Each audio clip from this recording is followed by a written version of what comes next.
저희가 꼭 설명드리는 것 중에 하나는 죽을 먹으라고 하면은 환자분들이 전복죽, 고기죽 이런 거부터 찾으세요. 그건 아니고 그거는 증상이 좋아지고 기력 회복할 때 드시고. 안녕하세요, 원장님. 네, 안녕하세요. 네, 오늘의 주제는요, 장염 걸렸을 때 절대 먹으면 안 되는 음식 탑5입니다. 정말 중요한 주제인데요. 장염에 걸리고 소화기 증상이 있을 때 오셨던 분들이 꼭 물어보시는 것들이 있습니다. 무엇을 먹어야 되는지, 무엇을 피해야 되는지 그 주제에 대해서 한번 말씀드려 보겠습니다. 첫 번째는 우유, 그리고 관련된 유제품들입니다. 첫 번째부터 우유네요. 왜죠? 네, 우유는 보통 유당이 포함되어 있는데 우리가 장염에 걸렸을 때 장 점막이 손상이 되고 그로 인해서 유당을 소화시키지 못하게 됩니다.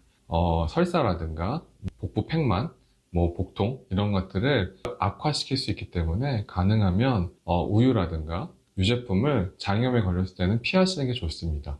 생각해보니까 저도 장염 걸렸을 때 아이스크림 먹었다가 바로 화장실 갔던 기억이 있네요. 그 이유는요, 아이스크림이 대부분 우유를 기반으로 만들기 때문이고요. 그래서 그렇게 장염이 있을 때는 앞에 말씀드렸던 음식들, 특히나 아이스크림, 그 다음에 치즈, 요거트 같은 것들은 좀 피하시는 게 좋겠습니다. 다음은 라면, 그리고 튀긴 음식들입니다. 라면은 뭐 거의 다들 아시겠지만은, 정확한 이유를 좀 알려주시면 좋을 것 같습니다. 라면은요, 보통 면을 일단 유탕이라고 하죠. 기름에 튀기고요. 그 다음에 우리가 맛을 내기 위한 스프에 염분이 좀 많이 포함되어 있습니다. 따라서 지방 성분을 흡수하게 되면 아까와 마찬가지로 장 내에서 흡수를 못하기 때문에 설사 증상도 악화시키고 복부 팽만 같은 것들을 악화시킬 수 있고요. 염분 때문에 탈수를 유발할 수 있습니다. 야, 라면은 이중고를 주는군요. 네, 맞습니다. 그래서 라면은 장염 걸릴 때 절대 드시지 마세요. 세 번째는요, 생과일이라든가 채소, 과일 주스 같은 겁니다. 과일은 건강식이라고 알고 있는데 아닌가요? 과일, 채소는 섭취를 많이 하면 좋죠. 근데 장염이 있을 때는 피하시는 게 좋습니다. 그 이유는 과일을 예를 들게 되면 일단은 과당이라는 게 들어가 있고, 그 다음에 섬유질이 많이 들어 있습니다. 그리고 마지막으로 일부 과일에서는 산성 성분이 있어서 증상을 악화시킬 수가 있습니다. 특히 오렌지, 사과, 주스, 그리고 수박 같은 것들이 장염 증상을 악화시킬 수 있고요.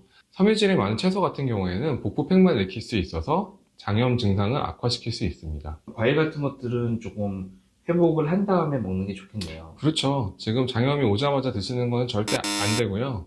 가능하면 증상이 좋아진 다음부터 천천히 섭취하시는 게 좋겠습니다. 네 번째로는 빵, 과자, 혹은 당분이 많이 들어있는 디저트 같은 음식입니다. 그럼 식빵 같은 부드러운 빵도 안 되나요?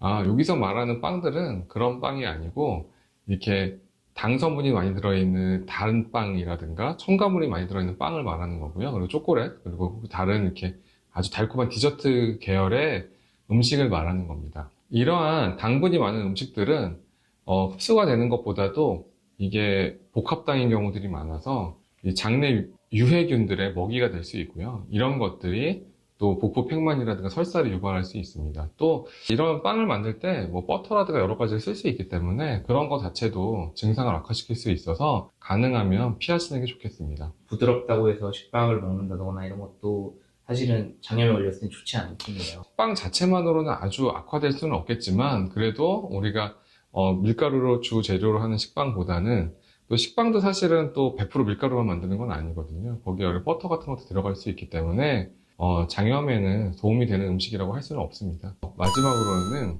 커피, 탄산음료, 술입니다. 커피까지요? 저는 커피 없으면 못 사는데 커피도 안 되나요? 커피에는 카페인 성분이 많이 들어있는데요. 두 가지 작용을 합니다. 카페인 자체가 장 운동을 좀 활발하게 만들 수도 있고, 탈수, 소변을 많이 보게 해서 탈수를 일으킬 수 있습니다. 술 같은 경우에는 술 자체가 위장을 자극하는 물질이기도 하고, 또 탈수를 유발하기 때문에 증상 회복에는 전혀 도움이 되지 않습니다. 최대한 물만 마시는 게 좋겠네요.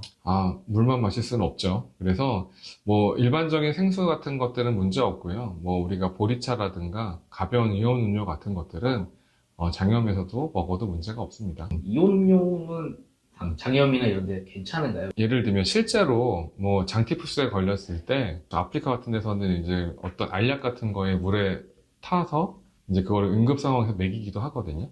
그리고 이제 먹는 수액이라 그래가지고 린티라는 것들이 시판되고 있습니다. 아, 본 것 같아요. 사실 이제 그런 음료들은 이제 뭐 특별한 물질이 들어있는 건 아니고요.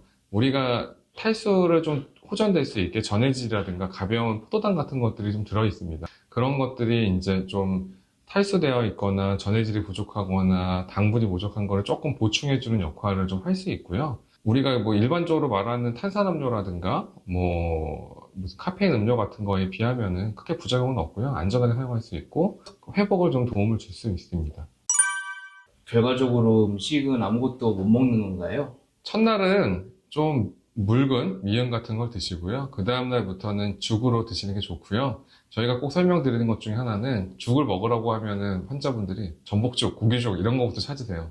그건 아니고 그거는 증상이 좋아지고 기력 회복할 때 드시고 첫 번째는 미음, 쌀힐죽 이런 것들 위주로 복용하시다가 증상이 호전되시고 난 다음부터는 일반 식사로 진행하시면 되겠습니다.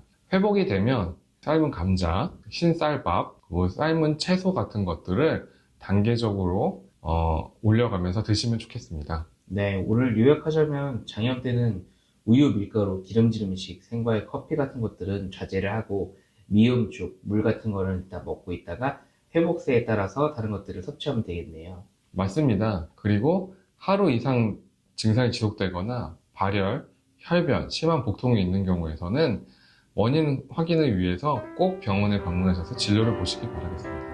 네, 오늘도 정말 감사했습니다, 원장님. 네, 감사합니다.